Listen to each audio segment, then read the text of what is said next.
Well, I think you have to look at Le Mans. It's the most important, most sort of special race in the world. It has the greatest history of any race. Without a doubt, there's no driver in the world that wouldn't like to win Le Mans.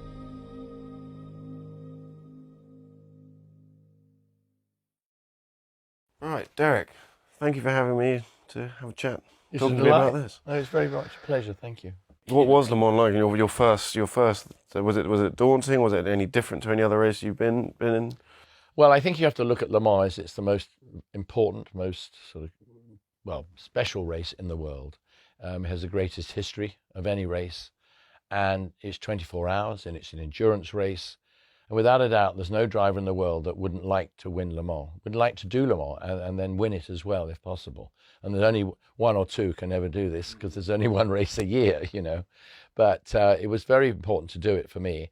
The strange thing about racing for Ferrari at Le Mans at that point was that really there was no guidance. They didn't tell us anything. You know, we had a driver's briefing the day before the race, after qualifying. I remember the driver, I thought, well, this is really going to be intriguing because I'd read the books about Le Mans.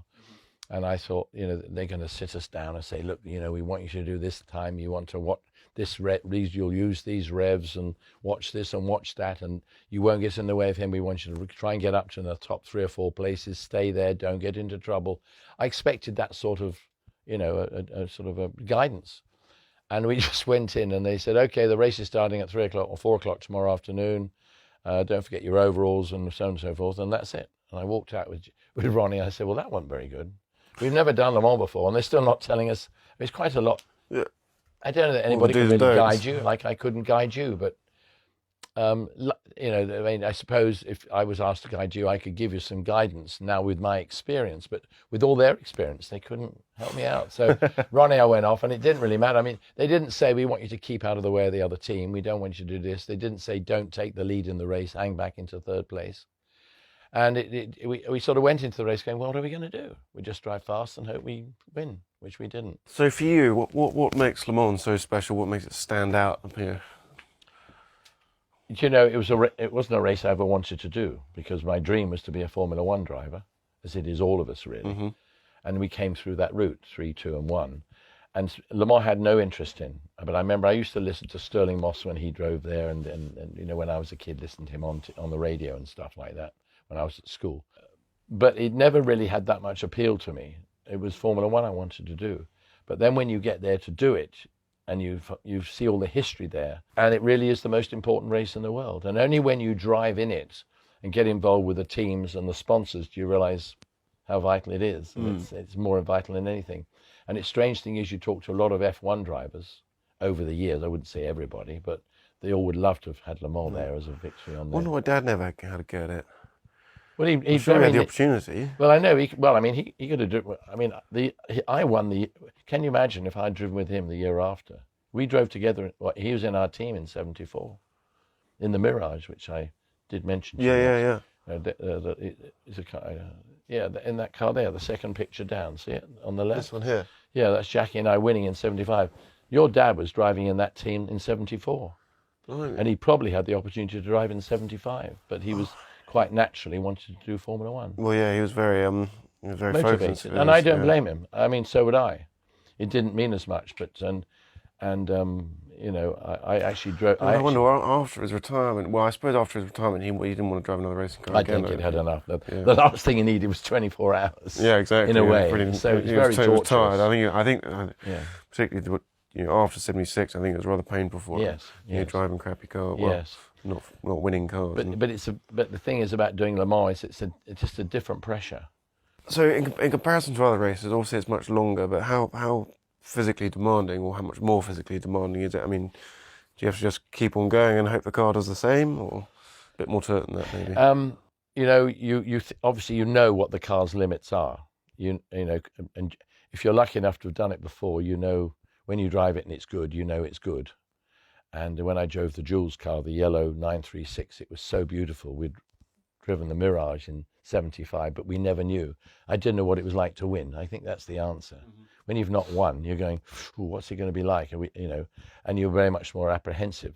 Once you've won it, it's like, well, you know, I've done it now, so they're sort of over that major hurdle. But I mean, it is very hard on the car physically, but most of all, you mustn't overdrive it. You have to drive slowly, but there's a way to drive really hard, but conserve the car. And you really had to. I mean, you can imagine. I mean, in those days, you had no power steering, of course, anything like that. But I mean, you know, the gearbox, you had, I have no idea how many gear shifts you do in 24 hours, but it is an amazing amount.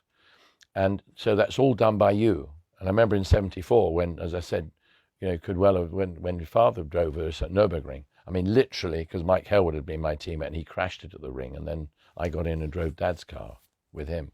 But at Le Mans that year, I came in after 3 hours and I said to Mike, he said, how is it? He was leaping in.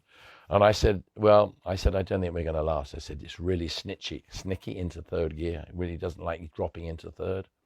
He said, oh, right, we'll be home for dinner then. But of course, we carried on and finished fourth. But because we took it easy, we took the shifting easy. You had to watch the revs, you had to watch the fuel consumption, but you still drove it flat out in the corners.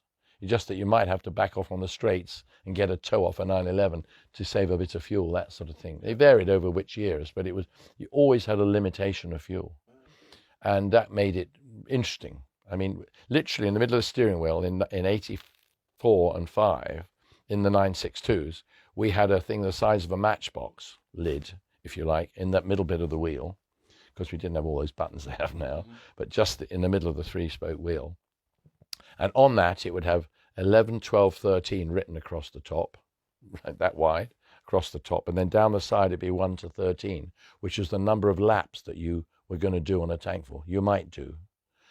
So we've talked about prep for the race. Yeah. Now, in the race, any tips in particular, little bits of advice, not too much because I'll forget it all, but any key bullet points for me to think? You can always ask me again, you know.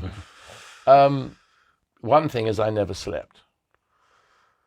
So I wouldn't be able to do that, I don't think. Pardon? I wouldn't be able to do that. No, I don't. Well, I couldn't. I find I'm too keyed up when I get out. And I think it's because you're concentrated so hard in the car that when you get out, you can't go. People I probably wouldn't be able Some to. of the guys crash out. I don't know. You know, of course, you might do if there's 4 of you in a car, which these days there seem to be, and you end up getting 8 hours off. I mean, you may as well go back to the hotel. But I mean, it's so uncomfortable in motorhomes and the noise of the racetrack the whole time. Yeah.